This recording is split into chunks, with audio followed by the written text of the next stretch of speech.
네. 여러분, 안녕하십니까? 뭐, 이번 주에 무슨 일 있었나요? 왜 이렇게 평소보다 많이 오셨어요? 무슨 일이 있었어요? 아니, 진짜 궁금해서 근데 뭐, 무슨 일 때문에 오셨어요? 좋은 소식 준다고 그래서 왔어요. 좋은 소식요?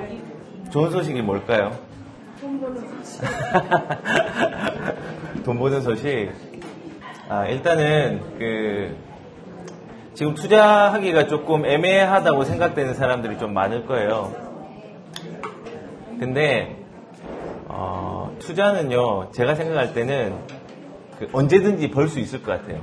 문제는 방법을 잘 몰라서 그것들을 투자하지 못하는 경우가 많은데, 방법을 잘 알고 그 방법을 의사결정을 스스로 할 수 있는 어떤 여건들을 잘 마련한다면은 충분히 수익을 좀 얻어갈 수 있는 부분이 있을 것 같다는 생각이 들어요. 그런데 진짜로 뭐 오늘 좋은 소식을 들으러 오신 거예요? 네. 평소 이제 원래 저기 뒤까지는 안 하시거든요. 조금 이렇게 차긴 차는데 이제는 그 현관을 넘어갔잖아요. 그래서 제가 이제 궁금해서 물어봤습니다. 자, 일단 이번 주에 좀 이슈가 있었던 게 뭐예요? 뭐가 마음에 품고 온 그 궁금증이 뭐가 있어요? 계속 제가 질문만 하니까 이상하네.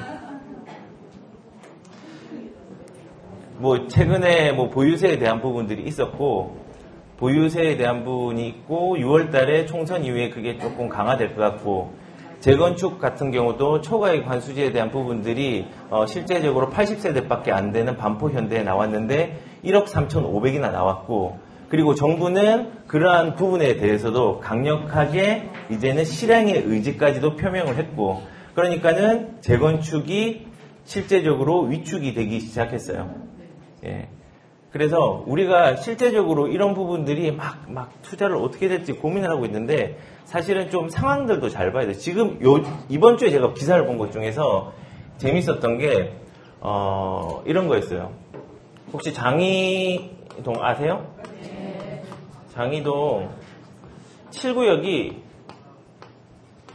HUG한테 시비를 걸었어요. HUG가 뭐 하는 데인지 아세요? 분양권에 대한 보증을 해주는 동네예요.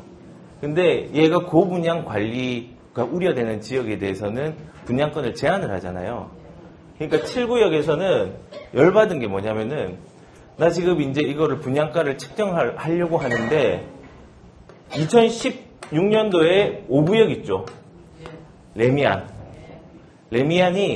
1,560만 원에 분양을 했단 말이에요. 근데 지금 피가 많이 붙었어요. 프리미엄이 많이 붙었는데 7구역을 여기에 110%만 인정해줘가지고 한 1,710만 원 정도로 분양가를 측정을 했는데 여기에 열받은 거예요. 왜냐면은 이렇게 분양을 하면은 실제적으로는 이 사람들이 더 사업성 내서 가져갈 수 있는 거를 못 가져가는 거거든요. 그쵸? 그래서 이 사람들이 열받은 거예요. 이거는 조합원 입장에서 열받은 거예요. 더 가져갈 수 있는데 못 가져가니까. 근데 거꾸로 오늘 분양을 하는데 좀 유명한 데가 있는데 어디예요? 분양을 유명한다기보다는 파라곤이 오늘 하잖아요. 파라곤이요. 미사역 앞에 파라곤. 네. 파라곤은 동양 말고 또 있나요? 어디 뭐 삼성 파라곤도 있어요? 근데 왜 동양을 계속 강조하세요?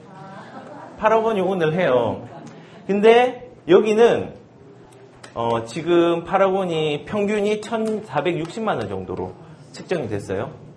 근데 파라곤이 이렇게 미사역이 이제 들어오잖아요. 바로 앞에 있잖아요. 그 옆에 분양한 데가 호반 베르디움 서밋, 호반 서밋 프루지오인가? 아무튼 그 두 개가 합쳐졌어요. 제가 영어는 구세대라서 잘 몰라요. 근데 죄송합니다. 그런데 여기는 지금 9억이에요. 9억에서 10억이에요. 39평대가. 근데 여기는 이걸 계산해 보면요. 39평이 제일 최소 평수인데 이게 5억 중반이에요. 그러면은 이거는 시행자가 자기 거를 좀 포기하고 이제는 여기에 분양하는 사람이 몫을 많이 가져가는 거예요. 제가 말하고자 하는 건 뭐냐면요. 되게 이런 사례들이 많아요. 용산에도 있었고요. 올해 2월 달에도 그 호반이 문제였는데 위례 바로 위에 일반 분양을 하려다가 자기가 지금 불리해지니까는 그거를 임대로 전환을 했잖아요. 그런 식으로 우리가 딱 반이 있어서 여기가 분양을 받는 사람이 있고 조합이나 시행자가 있으면요. 시행자는 돈을 많이 먹어야 되잖아요. 근데 돈을 시행자가 많이 먹으면은 분양자가 작게 먹고 분양자가 많이 먹으면은 시행자가 작게 먹어요. 그래서 이 싸움을 하는 건데 사실은 이건 입장 차이예요. 이 사람이 싸우는 이유는 내가 내 돈을 더 많이 가져가기 위해서인데 분양하는 입장에서는 거꾸로는 로또가 되는 거예요. 그래서 우리가 이런 식으로 돈을 벌 때는 물건에 대한 부분도 잘 봐야 되고 그 물건들이 자기한테 맞춤형으로 갈 수 있는 것도 뭔지를 봐야 되고 방향을 잘 잡아야 돼요. 방향을. 이런 방향들을 내가 조합원이면 어떤 식으로 대처를 해야 되지? 내가 아마 일반 분양으로 가면 어떤 식으로 가야 되지? 내가 다주택자, 그리고 내가 다세대, 다가구, 단독주택, 그리고 아파트를 가지고 있는데 어떤 방향을 설정을 해야 되지? 어떻게 기준을 세워야 되지? 그게 돼야지 투자할 때 과감하게 할 수 있어요. 지금 되게 어려운 게 뭐냐면은 저한테 상담할 때 오시는 분들이 이거 살까요 말까요? 그리고 이거 어떻게 할 거였는데 제가 이거 사세요 하면은 사겠습니다 하는데 그것도 사는 것도 괜찮아요. 그런데 중요한 거는 질문을 하면서 질문하기 전에 내 마음에 답을 품고 와야 돼요. 그래야지 더 확신적으로 투자할 수 있는 기회들이 많이 마련돼요. 이게 무슨 말이냐면은 조금 제가 그쵸 망설이죠. 왜냐면은 이게 최고점 같고 상투 끝을 잡은 것 같으니까 그쵸? 근데 상투 끝이 지금까지 잡힌 적이 있었나요? 상투 끝인 줄 알았는데 시기가 지나니까 계속 오르지 않던가요? 그러니까 저는 개인적으로는요.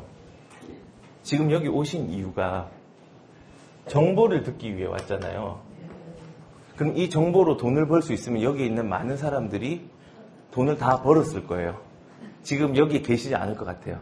물론 여기도 전부 다 부유하시지만 넉넉하시지만 더 많은 돈을 벌기 위해 왔잖아요. 근데 이 정보가 돈을 벌게 해주지 않아요. 이 정보를 해석을 할 수 있어야 돼요. 그러면 이게 해석이 되잖아요. 해석이 되면은 우리가 방향을 잡아요. 투자의 방향. 그러면 이 해석과 분석을 통해 가지고 내가 의사결정을 할 수 있게 된단 말이에요. 근데 지금 의사결정을 하려면요. 이 정보를 가지고 그냥 의사결정을 하려고 하시는 분이 되게 많아요. 근데 정보도 되게 잘못된 정보. 옆집에 있는 언니 정보. 그런 정보를 통해 가지고 이걸 해석하려고 하니까는 항상 문제가 생기는 거예요. 근데 중요한 거는 이러한 정보를 해석할 때는 옆에 있는 사람께 내게 아니에요. 정보가. 우리가 100명의 사람이 이렇게 쭉 100m 한 1km 달리기를 한다고 쳐요. 그러면은 출발점이 이렇게 같잖아요. 그러면은 100명이 이렇게 쭉 가면은 어떻게 돼요? 1등부터 100등까지 나와요. 순서가 나와요. 근데 중요한 거는 1등 한 사람은 되게 기뻐요. 근데 꼴등 한 사람은 상처받아요. 제가 옛날에 그랬거든요. 달리기에서 지면 상처받았어요. 경쟁심이 심해가지고. 근데 우리가 부동산에서 지금 이런 형국이에요. 제일 수익률이 많이 나는 곳. 제일 1등으로 많이 갈 수 있는 곳을 계속 찾고 있어요. 근데 여기는 사람이 이렇게 갈 수 있는 사람은 한정돼 있어요. 우리는 목표를 잡을 때 이런 식으로 똑같이 잡으면 안 돼요. 그러니까는 내가 1억이 있는데 100억을 가진 사람을 따라가려고 하면은 가랭이가 찢어져요. 그쵸? 그리고 내가 10억이 있어가지고 재건축을 투자를 하려고 했는데 내 나이가 90세가 넘었어요. 그러면은 적합하지 않은 거예요. 그리고 내가 5억의 물건을 사서 6억에 팔았는데 팔자마자 4억이 올랐어요. 배 아파해요. 그 배 아파하시면 안 돼요. 이때는 이 투자로 다시 재투자를 해가지고 하면요. 이 위에 오른 게 나한테는 의미가 없어져요. 자, 뭐냐면은 우리가 1등부터 꼴등까지 이렇게 넣는 게 아니라 나한테 맞는 위치가 있어요. 그러면은 나한테 적합한 투자를 하세요. 그럼 전부 다 1등 할 수 있어요. 이게 무슨 말이냐면은 내가 가진 돈에서 내가 가진 대출의 능력의 범위 내에서 그리고 내가 가진 형편에 내에서 그런 것들을 투자를 하면요. 1등 부동산이 꼭 필요 없어요. 1등 부동산만큼 진보할 수 있는 부동산에서 충분히 수익률을 낼 수 있어요. 청량리가 옛날에 되게 안 좋았잖아요. 근데 청량리가 지금 되게 좋잖아요. 거기 전농답심의 레미안 뭐죠? 크레시티죠. 크레시티가 가격이 그렇게 올 줄 알았어요? 엄청 올랐어요. 아무도 몰랐어요. 근데 그게 개가천선하니까 가격들이 뻥 뛴 거예요. 근데 그게 강남만큼 수익률이 좋을까요? 네, 좋아요. 왜냐면은 수익은 강남이 많아요. 근데 세금하고 제가 투자했던 금액을 대비해서 거기를 바라본다면 수익률이 나쁘지 않은 거예요. 그러니까 우리가 바라보는 시각을 내가 1등 부동산만 접근해야지라는 게 아니라 우리한테는 투자할 수 있는 물건도 되게 많고요. 그 물건들 중에서도 큰 것도 있고 작은 것도 있고 위험한 것도 있고 덜 위험한 것도 있어요. 그런 부분들을 객관적으로 잘 접근하셔서 가시는 게 저는 필요하다는 생각이 들어요. 그래서 이런 식으로 제가 조금 서두를 좀 길게 얘기한 이유가 상담을 하면서 좀 느낀 거예요. 다들 이렇게 하고 있어요. 눈만 깜빡깜빡거리고 있어요. 그리고 쳐다보고 있어요. 제 입을 쳐다보고 있어요. 그래서 어떻게 할까 고민을 하다가 제가 입이 딱 떨어져 결정하면 알겠습니다 하는데 사실은 저는 점쟁이가 아니에요. 저는 점쟁이가 아니지만은 확률로 싸우는 사람도 아니에요. 여기에서 이미 예전에 가이드를 했던 방향들이 있기 때문에 거기를 따라가는 거예요. 확률로 따라가면 큰일 나요. 어떤 사람이 꿈을 꿨는데 꿈에서 용이 6마리가 승천하는 꿈을 꿨어요. 근데 용이 승천하니까 이건 로또다 해서 로또를 샀어요. 그리고 토요일 날 테레비를 8시에 딱 몇 시죠? 8시 반인가요? 로또 많이 하셨네. 8시 반에 딱 틀어서 배가 고픈 거예요. 그래서 라면을 딱 끓이는데 라면은 너구리를 딱 끓였는데 너구리를 뜯는 순간 미역이 6개가 나왔어요. 지어낸 얘기지만 우리가 확률로 뭔가를 하려고 하면 안 돼요. 분명한 가이드가 있어야 되고 그 가이드를 따라서 가는 게 중요한데 일단은 우리가 그 가이드를 따라가기 전에 이런 것들도 알아야 돼요. 제가 돈을 버는 이유, 우리가 돈을 버는 이유가 권리 수입을 가지기 위한 것 같아요. 국가가 물론 우리를 위해서 노력을 하지만은 그 노력한 만큼 우리한테 돌아오지가 못하는 것 같아요. 그리고 저도 젊지만은 젊으신 분들은 평생 자기가 이 돈을 벌 수 있을 거라고 착각하고 있어요. 근데 저는 그렇지 않아요. 왜냐면은 언젠가는 사람은 늙어가고 그리고 그 늙은 형편에 맞게 수익을 올릴 수 있는 권리 구조를 만들어야 되는데 대부분들 젊을 때 그런 걸 신경 쓰지 않아요. 근데 우리는 지금 신경을 써야 되고 그리고 이거를 뭐 30대, 20대한테 말해도 소용이 없어요. 우리가 결혼은 악재라고 얘기하지만 대부분 안 믿잖아요. 그렇지 않아요? 악재라고 하는데 대부분 안 믿어요. 근데 결혼을 해보니까 이걸 악재고 이걸 관리를 해야지 다시 호재가 되는구나라고 생각을 하잖아요. 그런 부분들을 안 믿고 은퇴하신 분들이 우리한테 여기 너무 강하게 얘기하지 마. 가끔씩은 유하게 얘기해서 좋은 관계를 맺는 게 좋아라고 조언을 하지만 우리는 심각하게 경쟁을 하잖아요. 근데 그거를 은퇴하고 난 다음에 깨닫는데 그럼에도 불구하고 제가 이런 얘기를 하는 이유는 방향을 잡는데 꼭 필요한 얘기를 좀 해주고 싶어서 그런 거예요. 이게 이론적일 수 있지만은 제가 예전에는 막 세부적으로 물건도 얘기를 했지만 오늘은 조금 이론적인 얘기를 말할 수는 있지만 그래도 이게 아마 좋은 가이드가 될 수 있을 거라는 생각이 들어요. 자, 일단은 첫 번째는 시기에 대해서 한번 얘기를 해볼게요. 시기. 우리가 투자를 할 때 이런 게 있어요. 가격이 이렇게 조금 내려가잖아요. 그럼 겁내하죠. 그리고 살짝 올라가잖아요.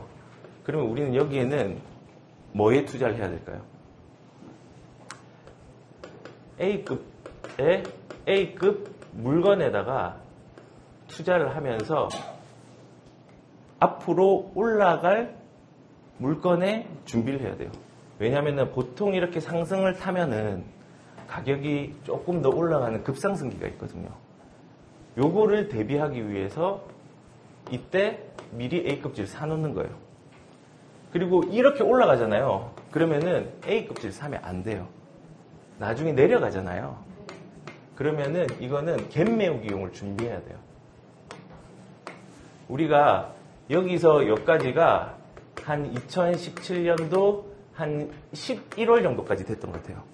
그리고 여기까지 올라갔던 게 2018년도 4월 같아요. 그리고 지금은 살짝 조정을 받기 시작했어요. 근데 이게 언제가 상투인지 모르잖아요. 상투인지 모르기 때문에 우리는 갭 메우기를 좀 조심해서 바라보고 해야 돼요. 예를 들어 지금 송파, 서초 어때요? 가격이 많이 떨어졌어요. 그리고 강남도 재건축을 중심으로 조금 조정을 받기 시작했죠. 근데 되게 신기한 건요. 지금 서대문구랑 성북구 이런 데는 가격이 어떻게 돼요? 올랐어요. 갭 메우기가 시작된 거예요. 근데 갭 메우기가 어떤 거 위주로 지금 시작됐냐? 우리가 재건축을 했잖아요. 이게 확 올랐잖아요. 이거 중심으로. 그러면 지금 말한 서대문구랑 뭐 성북구랑 동작구 같은 경우 여기는 뭐가 많아요? 재개발이 많아요. 그러니까는 재개발로 갭 메우기가 옮겨 탄 거예요. 그 다음에 요거 다음에 어디로 옮겨 탈까요? 일반 아파트 쪽으로 또 옮겨 타겠죠. 그리고 지역으로 따지면은 이제는 서울뿐만 아니라 서울 외곽에도 조금 서울 접근이 강한 조금 좋은 지역인 그런 부분들이 유효할 수 있겠죠. 그래서 제가 지금 주기를 얘기를 했잖아요. 내려와도 괜찮아요. 내려와도 여기는 수익형으로 해도 되고 차익형으로 해도 되고 나중에 올라갈 걸 준비하면 돼요. 인내심 문제예요. 우리의 인내심. 빨리빨리라는 우리의 마음의 인내심들 때문에 갑자기 내려가면 내가 이거 팔아야지.